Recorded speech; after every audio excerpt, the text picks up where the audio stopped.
এত প্রতিষ্ঠিত হয়েছে কেন? আমরা কৃষকের কাছে গিয়েছিলাম, আমরা শ্রমিকের কাছে গিয়েছি, আমরা ব্যবসায়ীদের কাছে গিয়েছি, তারপর আজকে বাংলাদেশে বিএনপি প্রতিষ্ঠিত হয়েছে। ধর্ম নিয়ে আর রাজনীতি করেন না, ব্যবসা আর করেন না, ধর্মের রাজনীতি আর ব্যবসা। আপনারা বলবেন পূজা আর রোজা এক, এটা হতে দেওয়া যাবে না।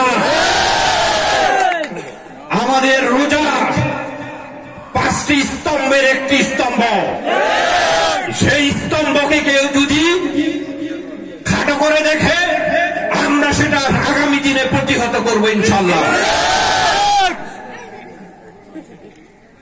তারা বলে কৃষ্ণ আর মোহাম্মদ এক,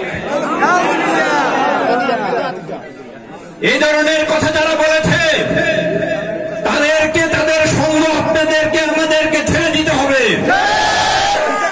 তাদেরকে সঠিক পথে আসার জন্য আমরা তাদেরকে হেদায়েতের জন্য তাদের জন্য সবাই দোয়া করবো ইনশাল্লাহ, যে আপনারা হেদায়েত হন, আপনারা সঠিক পথে আসুন। কৃষ্ণ আর মোহাম্মদ এক নয়, মোহাম্মদ মোহাম্মদ, তিনি মহামানব।